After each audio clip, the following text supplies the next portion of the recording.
শোনো চাঁদ, একটা কথা বলি। পৃথিবীতে অনেক মানুষ আছে, কিন্তু সবাই তো আর কারো একটা কথার জন্য নিজের পরিচয়টাও বদলে ফেলে না। অথচ তুমি আমার একটা কথায় তোমার হোয়াটসঅ্যাপের নাম পর্যন্ত বদলে ফেলেছো। সেই মুহূর্তে আমি বুঝেছিলাম আমার কথাগুলো তোমার হৃদয়ে কতটা জায়গা করে নিয়েছে। আর তখন থেকেই তোমাকে আরো বেশি করে চাঁদ বলে ডাকতে ইচ্ছে করেছে। কারণ চাঁদ যেমন আকাশের সবচেয়ে সুন্দর জিনিস, তুমিও ঠিক তেমনই আমার জীবনের সবচেয়ে সুন্দর অনুভূতি। জানো চাঁদ, আমি যখন তোমাকে এই নামে ডাকি, তখন শুধু একটা নামই ডাকি না, আমার সমস্ত ভালোবাসা, মায়া আর অনুভূতি দিয়ে তোমাকে ডাকি। তাই তোমার অভিমান, তোমার নীরবতা আর তোমার দূরে সরে থাকা, এসব আমার হৃদয়ে খুব গভীরভাবে লাগে।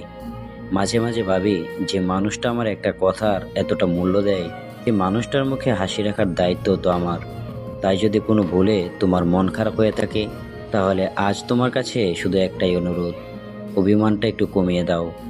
কারণ তুমি জানো না, তোমার একটা মেসেজ, একটা কল কিংবা শুধু কেমন আছো, এই কয়েকটা শব্দও আমার পুরো দিনটা বদলে দিতে পারে। চাঁদ, আকাশে চাঁদ না থাকলে যেমন রাতটা অসম্পূর্ণ লাগে, তেমনি তোমাকে ছাড়া আমার দিনগুলোও কেমন যেন অপূর্ণ লাগে।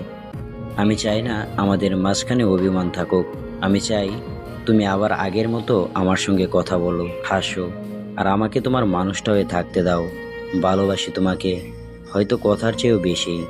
আর সে কারণেই আজও তোমাকে আমার চাঁদ বলেই ডাকি।